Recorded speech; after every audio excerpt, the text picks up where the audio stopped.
ओम शांति। आज की रात्रि क्लास है 7 दिसंबर 1966 का। कोई भी चित्र समझा सकते हैं, जैसे विनाश काले यादव कौरव और पांडव वाले चित्र हैं। इस पर जाय समझावे कि भगवान वाच इस समय सृष्टि पर कौन कौन सी सेनाएं खड़ी हुई है। भगवान आकर बताते हैं कि सृष्टि पर कौन कौन सी सेनाएं खड़ी हुई है। 3 सेनाएं खड़ी हुई है, यादव, कौरव और पांडव।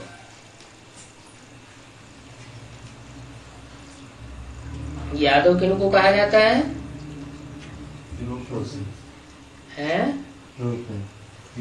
जो भगवान को जानते भी नहीं है, मानते भी नहीं है, फिर उसके बताए हुए रास्ते पर चलने का तो सवाल ही पैदा नहीं होता।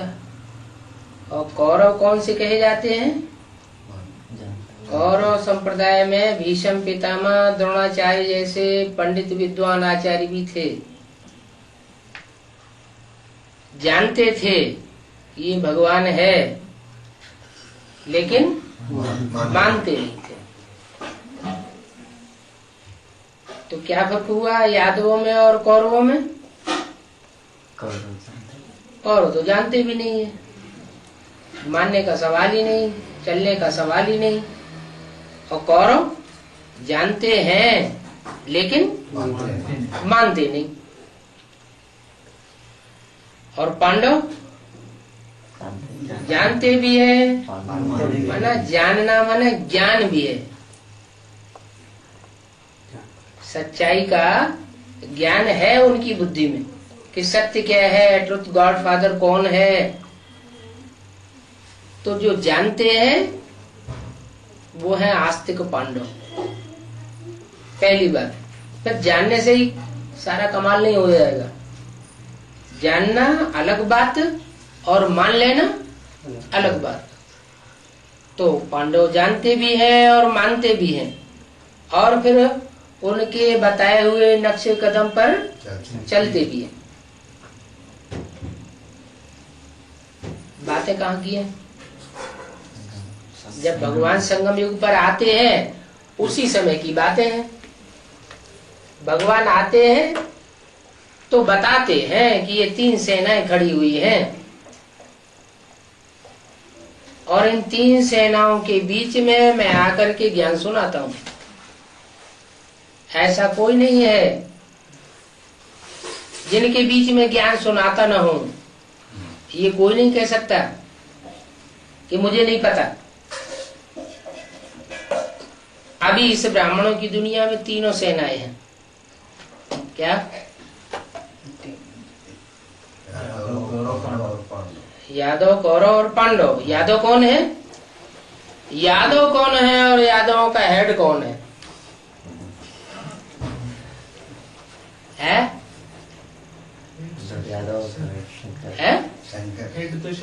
हेड तो शंकर है। जब यादवों का हेड शंकर है तो क्या वो किसी भगवान को साकार में मानता है?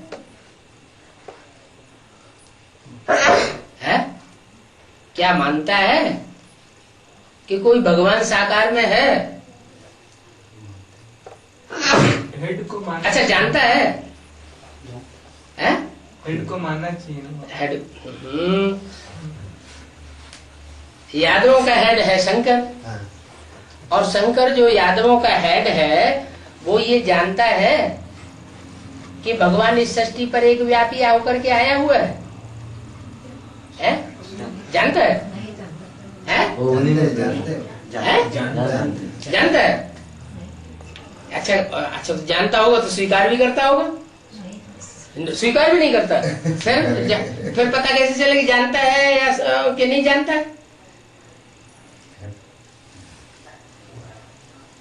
वो दुनियावी गुरु लोग होते हैं, वो भी कहते हैं ठसाके से शिवो हम। कहते हैं या नहीं कहते हैं? वो जानते नहीं है तो भी कहते हैं शिवो हम ही शिव के रूप है। और यहाँ यादवों का जो हेड है वो जानता है कि शिव परमात्मा साकार रूप में इस सृष्टि में कौन है? शिव उसी में प्रवेश है। शिव उसी में प्रवेश है। वो तो ठीक है, वो प्रवेश हो या न हो, लेकिन वो जानता है।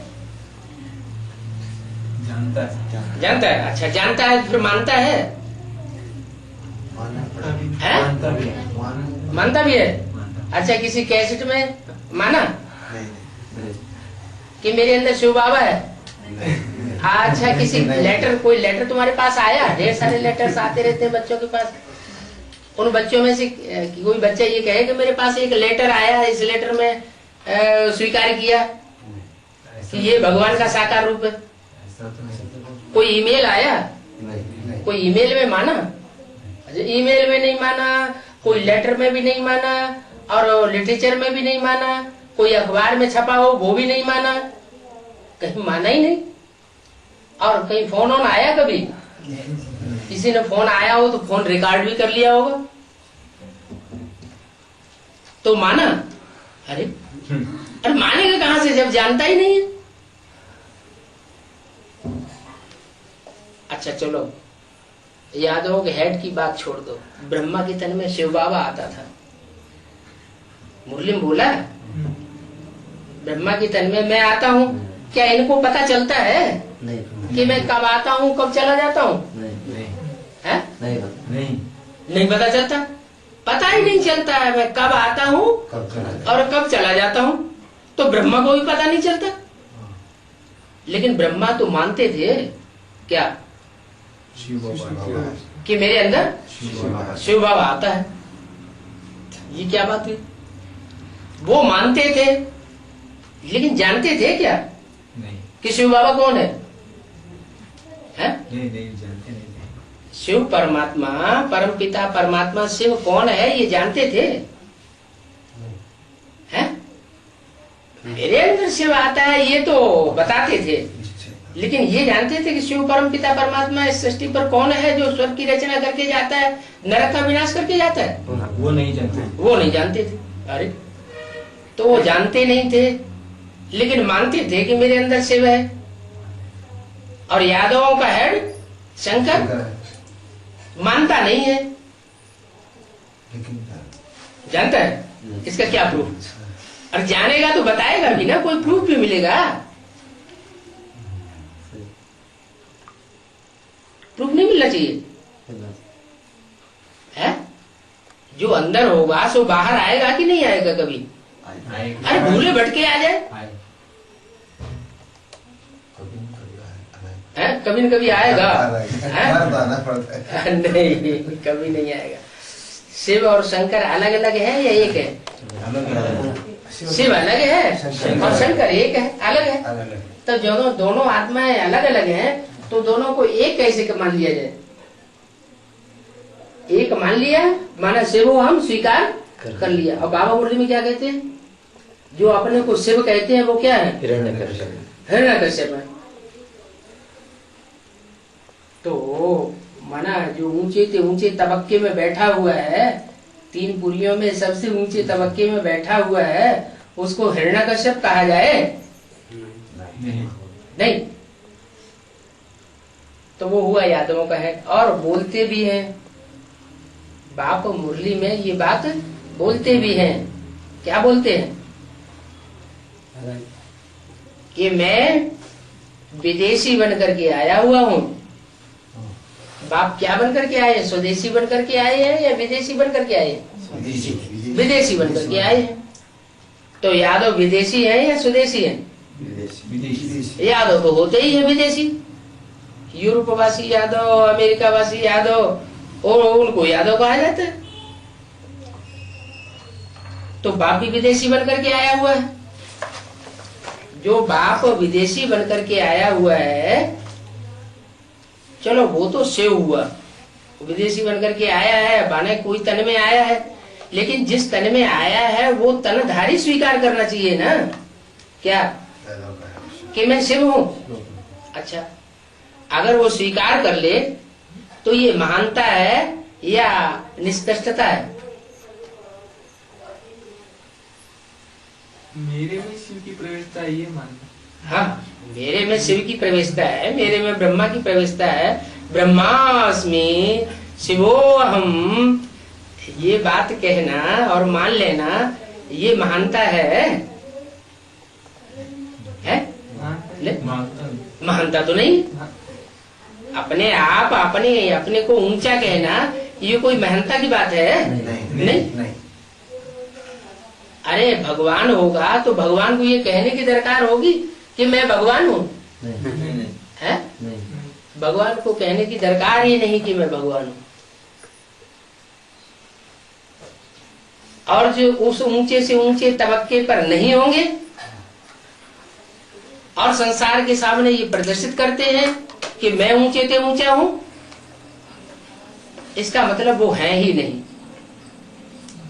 थोथा जना बाजे गना, जो भरी हुई गगरी होती है वो छलकती नहीं, और जो खाली गगरी होती है, खाली कलश होता है तो छलकता जाता है। परमात्मा शिव जो उतना ऊंचे से ऊंचा पार्ट बजाने वाला, वो आकर के खुद क्यों कहेगा कि मैं शिव हूं?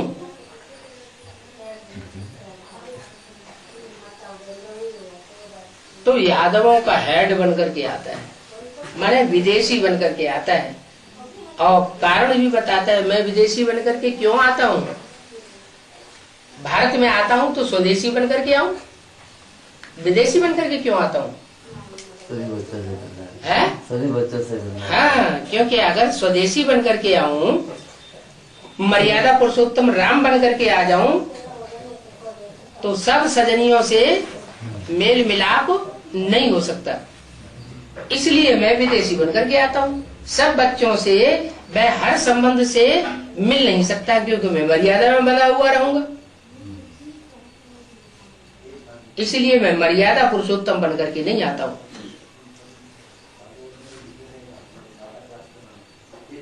देवता बनकर के भी नहीं आता हूँ।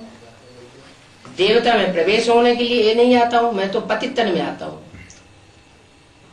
पतित में आकर के उस पतित को भी पावन बनाता हूँ। पतित से पतित कामी कांटे में आकर उसको बड़े से बड़ा कमल का फूल किंग फ्लावर बनाता हूँ। तो यादवों का हेड बनकर के आता है। अच्छा, महाभारत में क्या बनकर के आया था भगवान? क्या दिखाते हैं? यादवों का हेड था, कौरवों का हेड था, या पांडवों का हेड था? है? था तो पांडवों का हेड, लेकिन वास्तव में वो कंट्रोलर किसका था? पांडवों का हेड बनने से पहले वो किसका हेड था? यादव का हेड। कृष्ण को भी तो यादवों का हेड कहा जाता है। यादवों का हेड ही था। यादवों का हेड ही अपने को प्रदर्शित करता है। अपने को भगवान स्वीकार करने की बात नहीं है ऊंचे से ऊंचा पाटधारी। और फिर वो सिर्फ यादवों का बाप है, कौरवों का बाप है, या पांडवों का बाप है? सबका बाप है? तो सबका बाप है। ऐसा तो इस सृष्टि पर कोई है ही नहीं मनुष्य मात्र जिसका वो बाप हो। वो तो सारी मनुष्य सृष्टि का बाप है। इसलिए बार बार मुरली में धड़ाके से बोलता है, बच्चे तुम्हारा बाप आया हुआ है। बाप आया हुआ का मतलब क्या हुआ? तुम बड़े से बड़े कौरव हो तो भी तुम्हारा बाप आया हुआ। तुम बड़े से बड़े पांडव हो, तुम्हारा तो भी बाप आया हुआ। और तुम बड़े से बड़े यादव हो, अपने को समझते हो एटम बम फोड़ने वाले, तो भी तुम्हारा बाप आया हुआ। माना हर स्थिति में, हर परिस्थिति में वो तुम्हारे से बड़ा बनकर के आता है। बाप होता ही है बड़ा। बच्चे नंबरवार होते हैं और बाप तो बाप ही होता है। तो यादव संप्रदाय का भी वो हेड है। जब सृष्टि का पतन होता है या पतन पने की शूटिंग होती है और बच्चे बहुत ही आतताई बन जाते हैं, करते कुछ भी नहीं है और चिल्लाते बहुत ज्यादा है। ऐसा कौन सा पक्षी होता है? कौवा। खाता है गंध और आवाज बहुत ज्यादा करता है। उसका नाम रख दिया है शास्त्रों में कौ। कौ माना कौआ, कौ माना कौआ और रब माना शोरगुल। जो कौओं की तरह बहुत शोरगुल मचाते हैं, करते धरते कुछ नहीं है, लेकिन भाषणबाजी बहुत करते हैं। मैं उनका भी बाप आया हूं। कैसे? शंकर के द्वारा रुद्रमाला का हेड का पार्ट बजाया जाता है ना। रुद्रमाला माने एडवांस पार्टी जब निकलती है तो पहले पहले कौन से रूप में प्रत्यक्ष होती है? इंस्पिरेटिंग पार्टी के रूप में प्रत्यक्ष होती है, या प्लानिंग पार्टी के रूप में प्रत्यक्ष होती है, या प्रैक्टिकल कार्य करने वाले के रूप में प्रत्यक्ष होती है? प्लानिंग पार्टी के रूप में प्रत्यक्ष होती है। तो प्लानिंग बहुत होती रहती है। जो प्लानिंग करने वाले हैं उन प्लानिंग करने वालों का हेड बन करके आता है। कितनी वाणियां हैं और कितनी वाणियों का क्लैरिफिकेशन होता है। ढेर सारी मुरलियां और ढेर सारी अव्यक्त वाणियां और उस सब का क्लैरिफिकेशन होता है।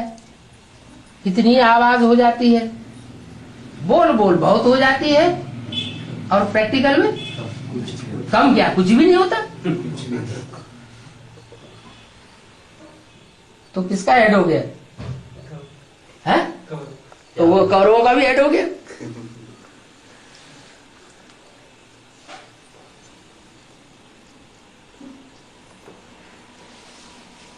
तो यादवों का भी हेड है, वो कौरवों का भी हेड है। और जब पांडव, जिनको कहा जाता है पंडा पुत्र, क्या? जैसे ब्रह्मा का बच्चा ब्राह्मण, शिव का बच्चा शैव, विष्णु का बच्चा वैष्णव, ऐसे ही पंडे का बच्चा पांडव। बच्चा या फॉलोअर के अर्थ में एक मात्रा बढ़ जाती है। तो बाप जब आते हैं तो पंडे जो होते हैं, पंडा का अर्थ होता है ले जाने वाला। तो वो ले जाने का कार्य बाद में करता है या पहले करता है या बीच में करता है? बाद में करता है। तो पांडवों का पति पांडव बन करके वो बाद में प्रत्यक्ष होता है। क्या? इसलिए आदि से लेकर के अंत तक का जितना भी पार्ट है वो सब या तो यादव के रूप में, यादव के हेड के रूप में है, या फिर कौरवों के हेड के रूप में। कौरवों के हेड के रूप में कौन है? कौरवों का हेड कौन था? बाबा किसको बताते हैं? बाहर की दुनिया में किसको बताते हैं? बाहर की दुनिया जो है वो तथाकथित जो गवर्नमेंट है उसमें कौरवों का हेड किसको बताया? हाँ, कांग्रेस जो कौरव है, कौरव गवर्नमेंट है, उसका हेड किसको बताया? अरे नोटों पे चित्र छापा जाता है, स्टाम्प पेपर पे चित्र छापा जाता है, गांधी जी का। ऐसे ही यहाँ भी ब्राह्मणों की जो दुनिया है, जो बहुत शोरगुल करते रहते हैं ज्ञान का, ढेर सारी भाषणवारी, ढेर सारे कॉन्फ्रेंसेस, ढेर सारी प्रदर्शनियां, ढेर सारा शोरगुल होता है ना। वो शोरगुल करने वालों का हेड कौन है? ब्रह्मा। वो गांधी जी भी कहते रहे राम राज्य लाएंगे, राम राज्य लाएंगे, और राम राज्य कर न सके। और ही क्या हो गया? और ही राम राज्य हो गया। तो जैसे बाहर की दुनिया में गांधी जी जो थे वो कौरवों के हेड थे, कांव कांव रेस, कांव कांव करने की रेस में जो बहुत आगे बढ़ते हैं उनको कहते हैं कांग्रेस। कांग्रेस कांग्रेस गवर्नमेंट। वो कांग्रेस गवर्नमेंट करती धरती कुछ नहीं है, कहते हैं हम स्वर्ग बनाएंगे, राम राज्य लाएंगे, लेकिन राम राज्य बहुत दूर होता जाता है, गरीब गरीब होते जाते हैं और रईस साहूकार साहूकार होते जा रहे हैं। हालत बहुत नाजुक होती जा रही है। ये भी आसार लगाए जा रहे हैं कि कब करेंसी फेल हो जाए भारत की। जो भी बड़ी बड़ी कंपनियां हैं वो सब विदेशों के हाथ में जा रही है। बड़े बड़े कल कारखाने विदेशों के हाथ में जा रहे हैं। तो जैसे कि देश बिकता चला जा रहा है विदेशियों के हाथ में, और कहते हैं हम राम राज्य लाएंगे, भारतीय राज्य लाएंगे। तो कहना और करना दोनों बातें अलग अलग हो जाती है। ऐसी गवर्नमेंट जो बाहर की गवर्नमेंट है, वैसी ही बिल्कुल उसका छोटा सा रूप ब्राह्मणों की संगमिक दुनिया में अभी देखा जा सकता है। भगवान को नहीं मानते वो, क्या? क्योंकि आर्य समाजी हैं। आर्य समाजियों से जिनसे वो कौरव गवर्नमेंट बनती है, वो भगवान को साकार रूप में नहीं मानते। आर्य समाजियों निराकार को मानते हैं। हम ब्राह्मणों की जो बेसिक की दुनिया है उसमें भी निराकार को भगवान मानते हैं। साकार में भगवान किसी को वर्तमान में मानते नहीं।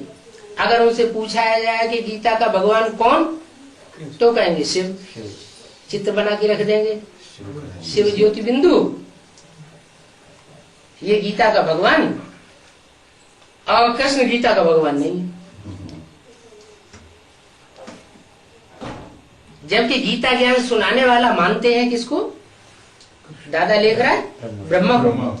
तो दादा लेखराज ब्रह्मा को ही उन्होंने भगवान का रूप मान लिया ना। तो कहते हैं गीता का भगवान कृष्ण नहीं है, लेकिन अंदर से जानते हैं कि गीता का भगवान कृष्ण की सोल के बजाय और कोई साकार सृष्टि पर साकार पार्ट बजाने वाला होता नहीं। कहना एक और करना दूसरा। कहते हैं भगवान सर्वव्यापी नहीं है, लेकिन जब पूछा जाए एक व्यापी कहाँ है, तो जवाब देते हैं नहीं देते। सर्वव्यापी नहीं है तो एक व्यापी भी तो होना चाहिए। तो कहेंगे मुख से परमात्मा सर्वव्यापी नहीं है, लेकिन खुद परमात्मा बनकर के बैठे हुए हैं। जो बड़े बड़े गुरु लोग हैं वो पब्लिक को अपनी मत पर चलाना सिखा रहे हैं, और भगवान की मत जो है असली, जो आकर के वो ब्रह्मा के मुख से वेदवाणी सुनाता है, उसको काट करना सिखा रहे हैं।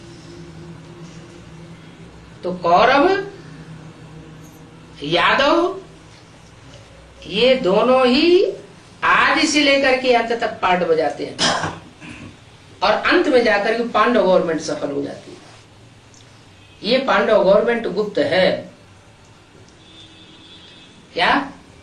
गुप्त पंडा बाप को मानते हैं। पांडव भी गुप्त और पंडा भी गुप्त, प्रत्यक्ष नहीं है। अब चूंकि पंडा को भी गुप्त रहना है, पांडवों को भी गुप्त रहना है, इसलिए अपने स्वरूप को कोई प्रत्यक्ष नहीं कर सकता। भगवान का जो पार्ट है वो भगवान अपने को क्यों कहेगा हम भगवान, नहीं तो प्रत्यक्ष हो जाएगा।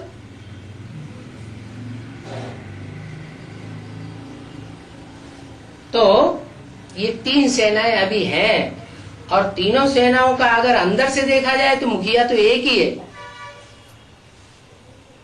लेकिन प्रत्यक्ष नहीं। दुनिया में सब मनुष्य मात्र का बीज कौन है? प्रजापिता। अच्छे से अच्छों का भी बीज है और बुरे से बुरों का भी बीज है। आखिर राक्षसों को क्या देवताएं सुधारेंगे?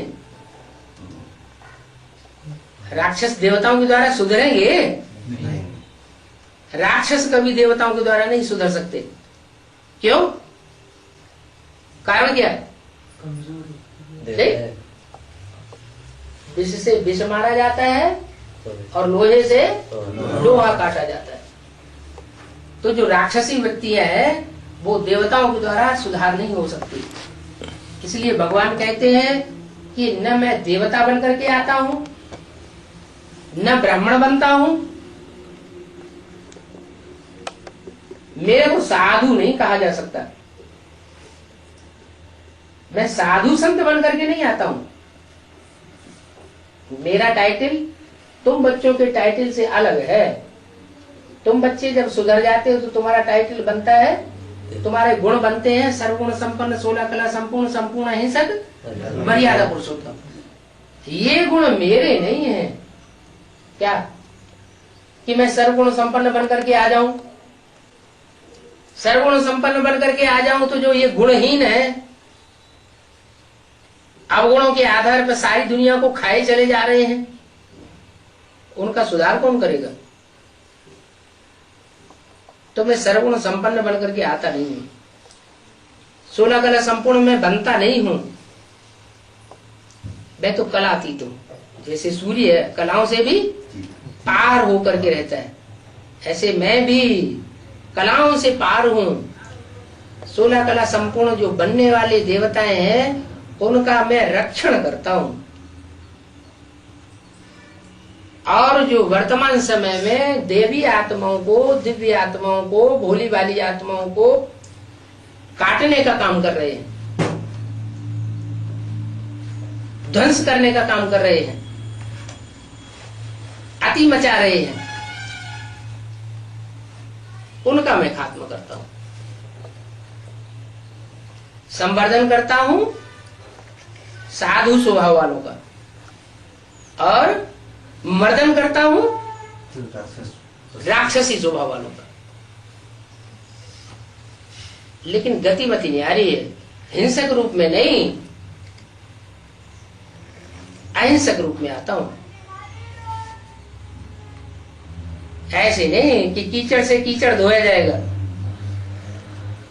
कीचड़ को धोने के लिए मैं ज्ञान जल का उपयोग करता हूं। ज्ञान के दर्पण में हर आत्मा अपने को रियलाइज कर लेती है कि मेरा चेहरा राक्षस का है या मेरा चेहरा देवता का है। जब असली चेहरा अपन को दिखाई पड़ जाता है तो उनके अंदर स्वतः ही इंफीरियरिटी कॉम्प्लेक्स पैदा हो जाता है। वो जान जाते हैं कि हम तो कितना भी सुधरने की कोशिश करें, लेकिन हमारे अंदर तो वो संस्कार पक्के हैं राक्षसी स्वभाव के, हम सुधर नहीं सकते। कितना भी ज्ञान लेते हैं, कितना भी मनन चिंतन मंथन करते हैं, फिर भी रिजल्ट में राक्षसी स्वभाव ही सामने आ जाता है। क्यों? ऐसी आत्माओं के सामने उनका चेहरा राक्षसी क्यों आ जाता है? क्योंकि 63 जन्म उन्होंने विधर्मियों के साथ रह करके जो पाप कर्म किए हैं वो अनेक जन्मों का किया हुआ इस जन्म में, अंतिम जन्म में उनकी आंखों के सामने आ जाता है। अंतमते सोगते हो जाती है। इसलिए बाबा कहते हैं कि बनी बनाई बन रही, अब कछु बन नहीं रहा। क्या कोई अपने को पुरुषार्थ करके देवता बनाना चाहे और कर्म उल्टे उल्टे करता रहे, प्रदर्शन ये करे कि हम तो बड़े महात्मा हैं, बड़ा तुम विश्व का कल्याण करने वाले हैं, अंदर से कुछ और है और बाहर से कुछ और है, तो वो ईश्वरीय ज्ञान के दर्पण में छुप नहीं सकता। दुनिया का सबसे बड़े से बड़ा दर्पण कौन है? शिव बाबा। बाप है दुनिया का बड़े से बड़ा दर्पण, व्यक्ति के हिसाब से, और स्थान के हिसाब से मधुबन। मधुबन है बड़े से बड़ा शीशा। मधुबन में जाकर के कोई भी आत्मा जब 7 दिन का कोर्स करने जाती है, अगर जन्म जन्मांतर के राक्षसी स्वभाव की होगी तो वहां 7 दिन टिक नहीं सकेगी, बात खड़ी होती है बीच में, या उसको ढेर सारे संकल्प विकल्प पैदा हो जाएंगे। तो स्थान के हिसाब से मधुबन बड़े से बड़ा आरसी है, व्यक्ति के हिसाब से व्यक्त रूप में जो भगवान इस सृष्टि पर आता है वो बड़े से बड़ा शीशा है। तो उस शीशे में हर आत्मा अपने स्वरूप को जान जाती है, अब जानने का टाइम आ गया, क्योंकि ज्ञान परिपूर्ण स्टेज को पहुंच चुका है। ज्ञान जब परमात्मा के द्वारा संपूर्ण स्टेज को पहुंचाया जाता है बच्चों के पास, तो हर बच्चा रियलाइजेशन का कोर्स पूरा करता है नंबरवार अनुसार। अभी कौन सा कोर्स चल रहा है? Realization course. अब रिवाइज कोर्स बार बार रिवाइज हो चुका। मुरलियां कितनी बार रिवाइज हुई हैं और कितनी बार उनका क्लेरिफिकेशन हुआ है। वही मुरलियां, वही अव्यक्त वाणियां, बार बार वही बातें सुनाई जा रही। तो आखिर कोई अंत भी होगा। अभी अंत आ गया। अंत होता है तो सब प्रत्यक्ष हो जाता है। अंत मते गते हो रही है। अब अंदर अंदर सबको पता चल रहा है। क्या क्या पता चल रहा है? कि मेरा असली स्वरूप जन्म जन्मांतर का, मेरी आत्मा का कौन सा स्वरूप है। असली बाप के बच्चे कौन है? सगे बच्चे भी है और सौतेले बच्चे भी है। सगे बच्चे किन्हें कहा जाता है? बाप के सम्मुख होते नहीं, जानते हैं। सगे बच्चे वो होते हैं जो एक माँ की औलाद होते हैं, पहली माँ की, फिर दूसरी माँ बनती है, तीसरी माँ बनती है, तो सगे नहीं कहे जाते। उनको कहा जाता है सौतेले बच्चे। तो इस सृष्टि पर दो प्रकार के बच्चे हैं। जो सगे बच्चे हैं वो देवताई है, जो सौतेले हैं वो राक्षसी है। वैसे भी शास्त्रों में कथा आती है।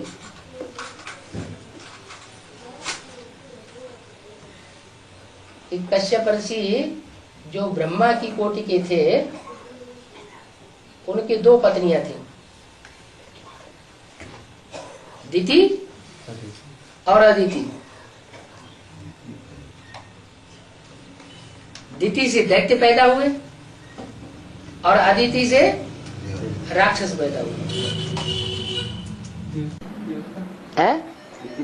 दिति से देवता पैदा और आदिति नहीं, आदिति, दिति का अर्थ होता है क्रैक। दिति का अर्थ होता है क्रैक। आदिति का अर्थ होता है जो क्रैक न हो, टूटा हुआ न हो, माने जिसकी पवित्रता खंडित हो जाती है वो ही दिति, और जिसकी पवित्रता खंडित नहीं होती वो ही अदिति। तो जिस माता की पवित्रता खंडित हो गई उससे दैत्य पैदा हुए, और जिसकी पवित्रता खंडित नहीं हुई उससे देवता पैदा हुए। कौन पहले पैदा हुए और कौन बाद में पैदा हुए? राक्षस पहले पैदा हुए, इसलिए वो बड़े हो गए। बड़े में ताकत ज्यादा होती है। और देवता बाद में पैदा हुए, इसलिए वो छोटे हो गए। लेकिन भाव स्वभाव संस्कार, देवताओं का स्वभाव ही, संस्कार ही ऐसा होता है, वो किसी के ऊपर आक्रमण नहीं करते। भारत की आज तक भी परंपरा चली आ रही क्या कि भारत अपने आप किसी के ऊपर आक्रमण नहीं करेगा। और दूसरे देशों की परंपरा क्या चली आ रही? आक्रमण करो और विस्तारवादी बनो, अपना राज्य बढ़ाओ।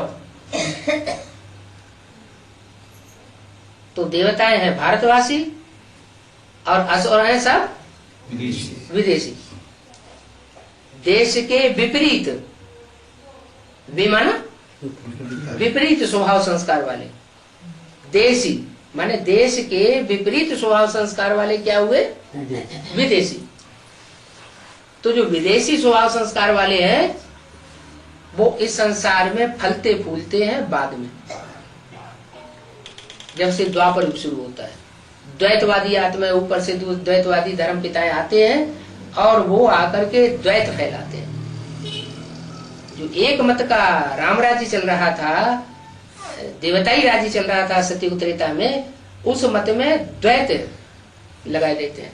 दो मत हैं अपनी लगा देते हैं। उन दो मतों के कारण फ्रिक्शन पड़ता है, धर्म में भी फ्रिक्शन पड़ता है राज्य में भी फ्रिक्शन पड़ता है, मतों में भी फ्रिक्शन पड़ता है, अनेक प्रकार की जातियां फ्रिक्शन में पैदा हो जाती हैं। वो सब आपस में टकराते हैं और टकराने के कारण सारी दुनिया में कलह, कलेश, अशांति बढ़ती चली जाती है और दुख भागता चला जाता है। अति का जब टाइम होता है तब परमात्मा आता है अति का अंत करने के लिए। अभी परमात्मा बाप तो आता है, लेकिन आते ही क्या प्रत्यक्ष हो जाएगा?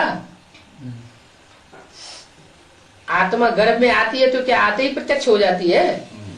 नहीं, पहले 9 महीने गर्भ में पकती है, बाद में बच्चा बन के पैदा होता है। बच्चा भी बचपन में तो कुछ कर नहीं सकता, बच्चा भी जब बड़ा होता है तब कुछ करता है। तो ऐसे ही भगवान का भी पार्ट है, पहले गुप्त रहता है संसार में और लास्ट में विकराल रूप धारण करके विराट रूप धारण कर लेता है। अर्जुन को क्या साक्षात्कार कराया? विराट रूप का साक्षात्कार कराया। क्यों जरूरत पड़ गई अर्जुन को विराट रूप का साक्षात्कार कराने की? है? अर्जुन तो जानता था, पांडवों की लिस्ट में था ना, जानता था, मानता था, उनकी बताए हुए रास्ते पे चलता था, फिर इतना विकराल रूप, बड़ा विराट रूप दिखाने की क्या जरूरत पड़ गई? तो बताना था ना विराट रूप का। तो क्या जानता नहीं था विराट रूप को? मित्र मानता था भगवान है? मित्र के रूप में मानता था भगवान रूप में मानता था, इसलिए भगवान के रूप में मैंने गुरु के रूप में नहीं मानता था, भगवान सदगुरु के रूप में नहीं मानता था ना, मित्र समझता था। एक मित्र का रूप होता है, एक होता है सदगुरु का रूप। सदगुरु के रूप से सदगति मिलेगी या मित्र के रूप से सदगति मिलेगी? मित्र के रूप से तो सदगति नहीं मिल सकती। तो जो सदगुरु का रूप नहीं माना, इसका मतलब उन्होंने अंतिम स्वरूप परमात्मा का समझा ही नहीं कि हमारी गति सदगति किससे होनी। संपूर्ण निश्चय बुद्धि नहीं बना, इसलिए फिर निश्चय बुद्धि बनाना पड़ता है। माने परमात्मा जिस तन में प्रवेश होता है उसके द्वारा भी गुप्त पार्ट बजाता है। अभी ब्राह्मणों की दुनिया में इतना समय हो गया, लंबा समय पढ़ाई पढ़ते पढ़ते, बेसिक नॉलेज पढ़ते समय 33 साल हो गए और एडवांस नॉलेज पढ़ते पढ़ते 33 साल पूरे हो गए। ये 66, 67, 68 साल पूरे होने जा रहे हैं, अभी तक भी निश्चय अनिश्चय का चक्र क्यों चल रहा है बुद्धि में? है? साधारण समझते, क्योंकि साधारण रूप समझते हैं, इसलिए साधारण जो है वो बुद्धि में टिकता नहीं है। इसलिए अमृतवाणी में बोला हुआ है आगे चलकर के ये साधारण रूप गुप्त हो जाएगा। जो साधारण रूप देखते हैं वो साधारण रूप गुप्त हो जाएगा, विराट रूप में प्रत्यक्षता होगी। उस समय बच्चों को भी निश्चय बैठेगा। अभी बच्चे भी शरीर की लहर में आ जाते हैं, कोई थोड़ी उल्टी सीधी बातें आकर के कर देता है, तो हाँ ये बात सही होगी, बात ऐसी ही है। हम भी कभी कभी सोचते हैं क्या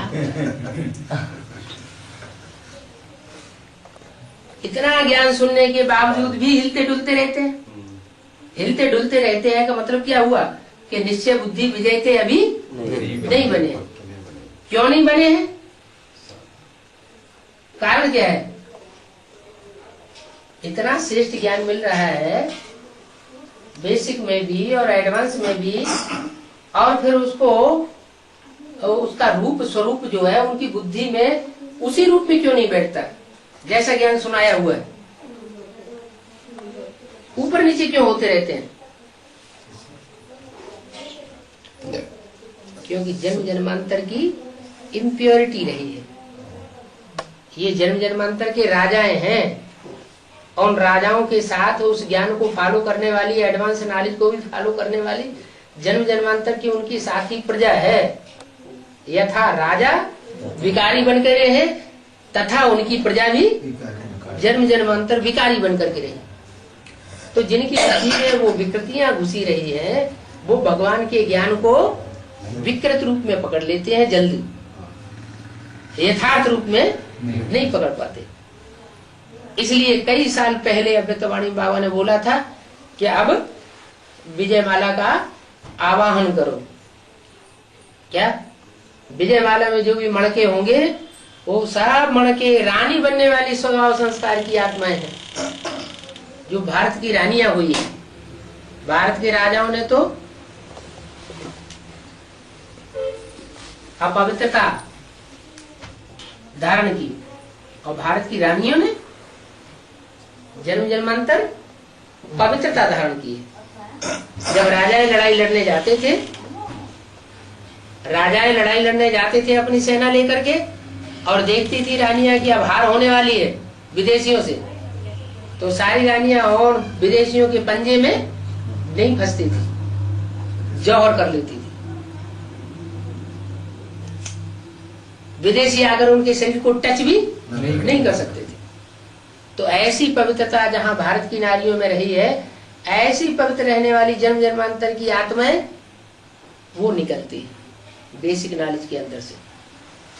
बेसिक नॉलेज में सब तरह के भरे पड़े हैं। जैसे एडवांस नॉलेज की बीज रूप आत्माओं में सब तरह की आत्माएं हैं, हर धर्म के बीज रूप हैं।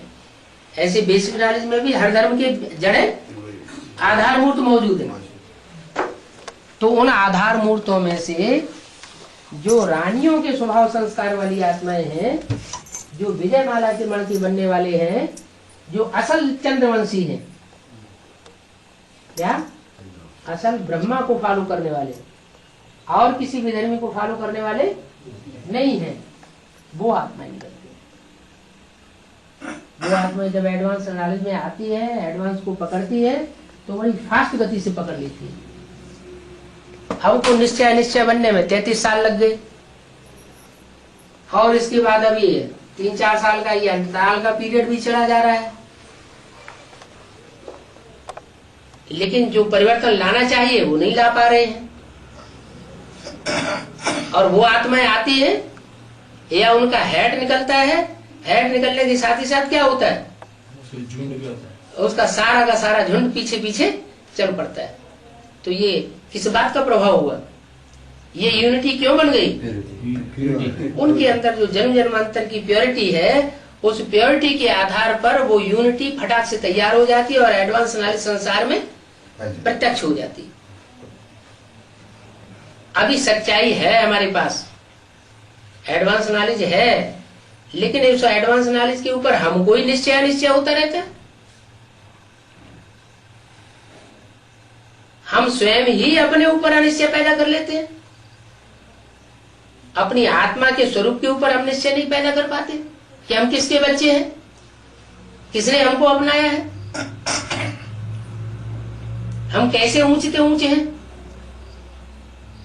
तो ना आत्मा के ऊपर निश्चय होता है, ना परमात्मा बाप के ऊपर पूरा निश्चय होता है, और न इस ड्रामा के कल्याणकारी स्वरूप के ऊपर निश्चय होता है। क्या ये बुद्धि में बैठता है क्या ये ड्रामा सारा का सारा कल्याणकारी है? बैठ रहा है। कुछ अकल्याण का काम होता है तब नहीं उड़ जाता है। तब हिल जाते हैं कि नहीं हिल जाते? हिल जाते हैं। इसका मतलब क्या हुआ? ड्रामा कल्याणकारी हो गया। बाबा समझाते हैं, भला भी लगता है कि ये ड्रामा कल्याणकारी नहीं है, अच्छा नहीं हुआ, लेकिन अंत में पता चलेगा कि जो हुआ सो अच्छा हुआ। इसमें हिलने डुलने की बात नहीं है। अगर ऐसा न होता है तो हमारा ज्यादा अकल्याण हो जाता है।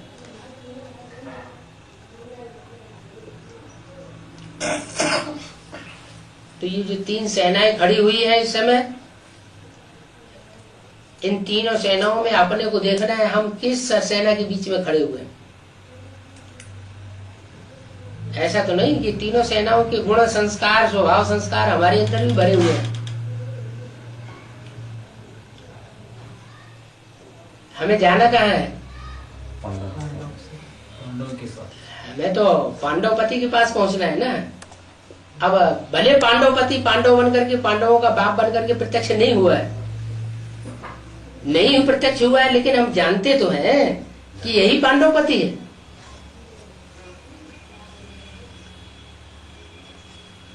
तो हमें वो पाला पकड़ लेनी चाहिए।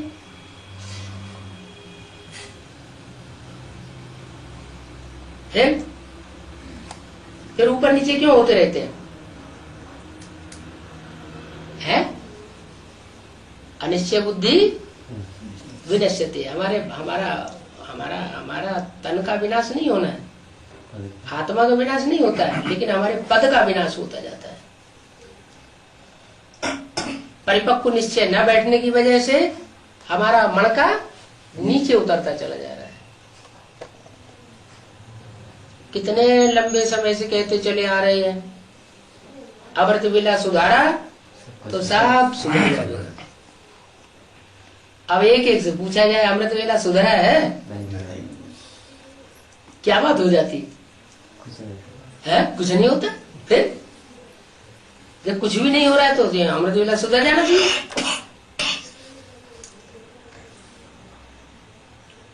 अमृत वेला तो फाउंडेशन वेला है। फाउंडेशन वेला में जो भी फाउंडेशन हम अच्छे से अच्छा डाल लेंगे वो जन्म जन्मांतर के लिए पक्का हो जाएगा।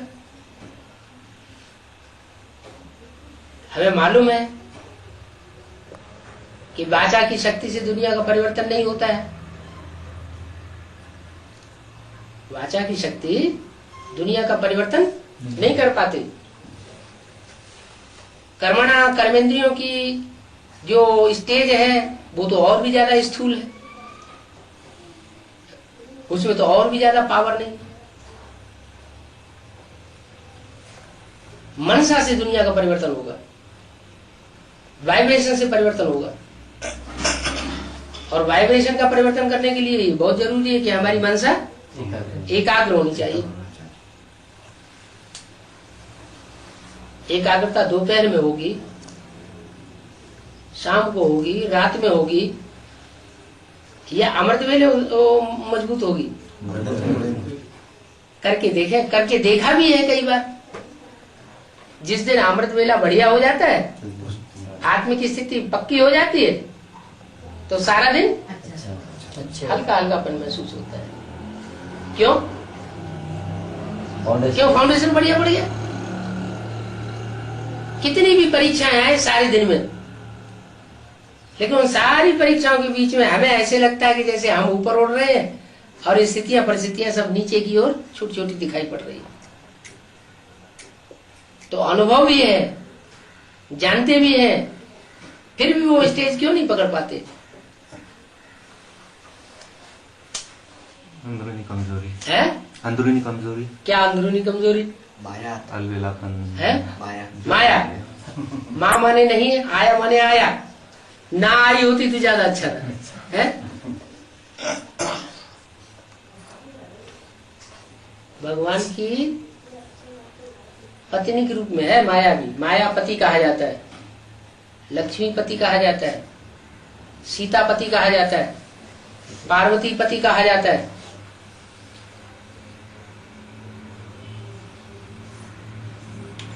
अभी किस रूप में दिखाई पड़ रहा है? अभी भगवान किस रूप में दिखाई पड़ रहा है? अरे बीच बीच में कभी माया रूप में, मायापति रूप में दिखाई पड़ता है या नहीं दिखाई पड़ता है? हैं? अरे भगवान अभी कभी कभी मायापति के रूप में दिखाई पड़ता है या नहीं पड़ता है? हैं? अरे ना हाँ कहेंगे ना कहेंगे, देखो तो है मायापति के रूप में दिखाई पड़ता है। तो बस माया तुम्हारी अम्मा हो गई। अगर भगवान मायापति के रूप में दिखाई पड़ता है तो माया तुम्हारी अम्मा हो गई, और बाप मायापति हो गया, तो बच्चे कैसे पैदा होंगे? माया भी बच्चे पैदा होंगे। फिर कहते हैं हमारा अमृत वेला नहीं सुधरता। तो ये बात ऐसे ही हो गई जैसे बाबा, ब्रह्मा बाबा की गोद में बच्चे जाते थे तो बाबा कहते हैं किसकी याद में आए हो? अगर शिव बाबा की याद में आए हैं, ब्रह्मा बाबा की गोद में, तब तो ठीक है। अगर ऐसे समझते हैं कि ब्रह्मा की गोद में आए हैं तो रिजल्ट क्या होगा? है? अगर ब्रह्मा की गोद में आए हैं तो कल्याण नहीं नहीं हो सकता। ऐसे यहां भी है, अगर जो भगवान का स्वरूप है वही मायापति के रूप में दिखाई पड़ता है तो हम मायापति के बच्चे होंगे, फिर हमारा कल्याण नहीं हो सकता। क्योंकि माया कौन से युग से आती है? द्वापर युग से आती है। सत्युग और त्रेता में माया नहीं होती है। द्वापर युग से जो माया आती है, इसका मतलब है हम द्वापर युग से मायावियों के संपर्क संसर्ग में आने के आदि हो गए। तो अभी चाहे तो हम परिवर्तन कर सकते हैं क्या? ये हमारे हाथ में है, हमारी तकदीर हमारी मुट्ठी में है। दूसरे का किसी का दोष नहीं है।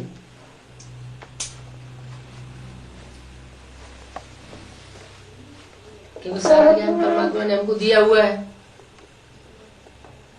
जो ज्ञान दिया हुआ है उसका सही रूप में हम अनुपालन नहीं कर पा रहे हैं।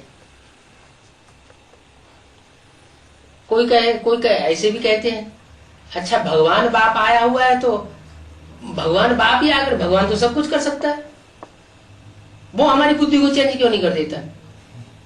हमारे अंदर ऐसे उल्टे पलटे संकल्प क्यों आते हैं? भगवान हमारी बुद्धि को चेंज कर दे। अच्छा भगवान सबकी बुद्धि को चेंज कर दे या एक की बुद्धि को चेंज कर दे? एक दो चार की बुद्धि को चेंज करे न सबकी बुद्धि को चेंज करेगा, छूमंत्र काली करेगा, न एक की बुद्धि के साथ छूमंत्र काली करेगा। वो पार्शियलिटी करता ही नहीं, वो पक्षपाती है ही नहीं। वो तो एक तरीका बता देता है, उस तरीके के आधार पर जो चलेंगे, उस मेथड को जो अपनाएंगे उनका कल्याण होगा। मन के संकल्पों को कंट्रोल करना न करना ये हमारे ऊपर है। बुद्धि हमको मिली हुई है, बुद्धि के आधार पर राइट क्या है, रंग क्या है, राइट को अपना लें और रंग को छोड़ दें। लेकिन अलबेलापन आ जाता है। ये अलबेलापन किसकी औलाद है? नहीं, माया तो वार करती है ज्ञानी के ऊपर।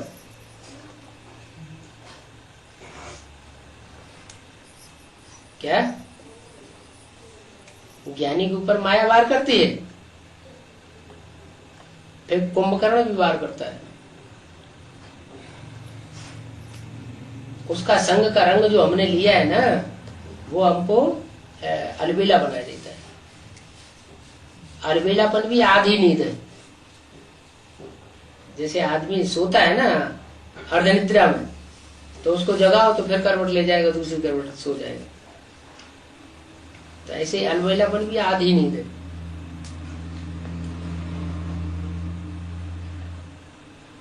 इस अलबेलेपन को, इस अर्धनिद्रा को अगर हम त्यागें, अमृत वेले पक्का कर दें। जैसे घर में कोई ज्यादा बीमार हो जाता है संबंधी बच्चा, तो माँ सारी रात जगती है या नहीं जगती? इमरजेंसी में जगना पड़ता है ना। तो क्यों ना समझ लें कि अभी इमरजेंसी का पीरियड चल रहा है। लेकिन नहीं, कहते हैं 8 ही तो सजा नहीं खाएंगे, बाकी तो सब सजा खाएंगे ना। इसके लिए हम क्या कर सकते हैं? अब 8 की लिस्ट में तो हम आने वाले हैं नहीं। सजा तो हमको भी खानी पड़ेगी। इसलिए जैसे सब चल रहे हैं वैसे हम भी चल रहे हैं। तो समय को पलटने वाले नहीं बनते। जैसे समय की धारा चल रही है, उसी धारा में हम भी बहते चले जा रहे हैं। और समय की धारा को कौन पलटेंगे? जो समय की धारा को पलटने वाले हैं वो ही प्रकृति जीत कहे जाते हैं। समय जड़ है और आत्मा चैतन्य है। चैतन्य आत्मा समय को परिवर्तन करने वाली बनेगी। जो समय को भी परिवर्तन कर देंगे वो प्रकृतिपति कहे जाएंगे, मायापति कहे जाएंगे, मायापति के बच्चे कहे जाएंगे। राउंड क्या? मायापति के नहीं, मायापति के बच्चे कहे जाएंगे। मायापति के बच्चे तो हम हैं अभी, लेकिन माया जीत कहे जाएंगे। प्रकृतिपति के बच्चे नहीं, प्रकृतिपति के बच्चे तो अभी हम हैं, लेकिन फिर क्या कहे जाएंगे? प्रकृति जीत, माया जीत, प्रकृति जीत। माना प्रकृति के 5 तत्वों के ऊपर भी जीत पहनेंगे तो हम अपने शरीर के 5 तत्वों को परिवर्तन करने वाले बनेंगे। भले सारी दुनिया में प्रकृति कितना भी कहर मचाती रहे, लेकिन हमारा शरीर सुरक्षित बना रहेगा। इसे देखा भी जाता है, कभी भूकंप आता है, जोर से भूकंप आता है और सारे मकानात गिर जाते हैं, ढेर सारे लोग मर जाते हैं, और जब मलबा निकाला जाता है तो कोई कोई बिल्कुल सुरक्षित निकलते हैं। क्या कहा जाए उनके लिए? कि उनका पूर्वजन्म का कोई न कोई हिसाब किताब ऐसा है कि उन्होंने प्रकृति को पोल्यूट नहीं किया है, इसलिए प्रकृति उनकी सुरक्षा कर देती है। और जिन्होंने प्रकृति के ऊपर वार किया है, प्रकृति को पोल्यूट किया है, उनको प्रकृति धराशायी कर देता है, उनको नुकसान हो जाता है और वो सेफ बच जाते हैं।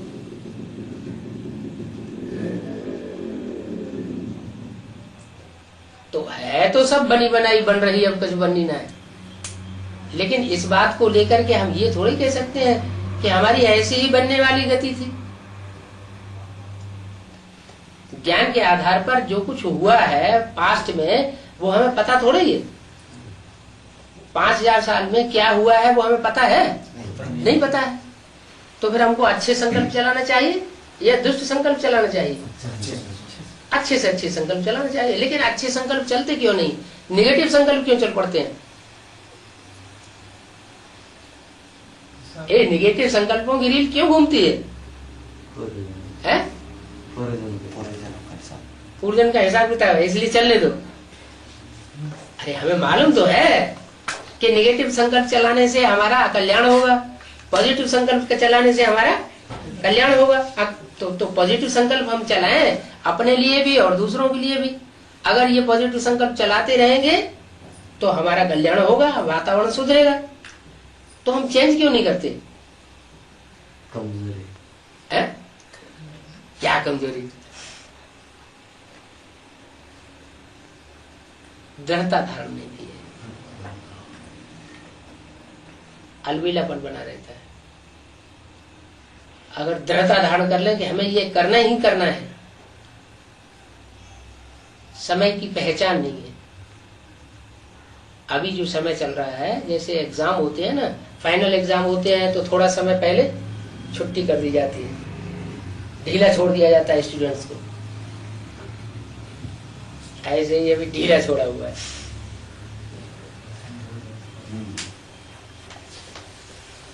फुर्त बुद्धि होंगे तो ज्यादा से ज्यादा सेवा करके, ज्यादा से ज्यादा मनन चिंतन मंथन करके, ज्यादा से ज्यादा स्टडी करके और आगे नंबर ले जाते हैं। दौड़ में भी ऐसे ही होता है।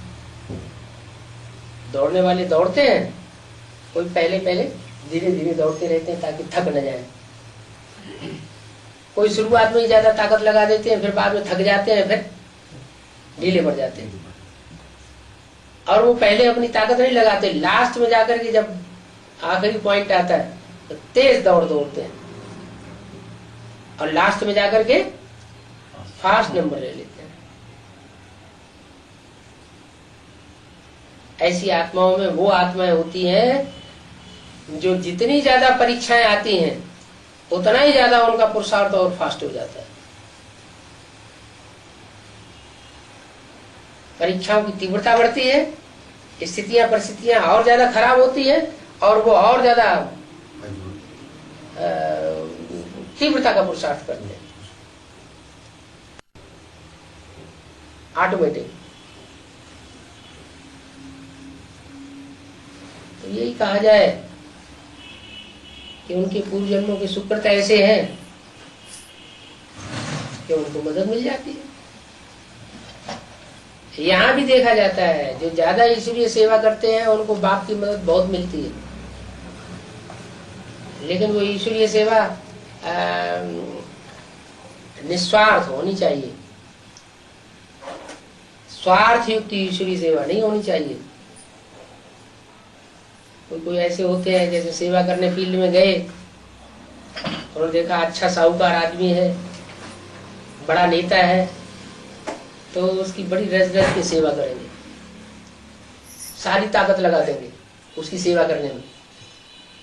कोई गरीब आदमी मिलेगा तो उसकी सेवा करने में उतना इंटरेस्ट नहीं लेंगे, तो उसको क्या कहा जाएगा? स्वार्थ की सेवा कहा जाए या परमार्थ की सेवा कहा जाए? स्वार्थ की सेवा हुई, ईश्वरीय सेवा तो हुई नहीं। क्यों? क्योंकि ईश्वर तो गरीब निवाज है या साहूकार निवाज है? गरीब निवाज है। तो अपने स्वार्थ के लिए कि हम इससे बड़े आदमी की सेवा कर लेंगे तो ये हमारा सहयोगी बन जाएगा, हमारा नाम वाला हो जाएगा, तो हमको बहुत सहूलियत हो जाएगी, सहज हो जाएगा। माना ईश्वर के ऊपर इतना विश्वास नहीं रहा, उस बड़े साहूकार के ऊपर ज्यादा विश्वास हो गया कि हमारा सहयोगी बनेगा। ओम शांति।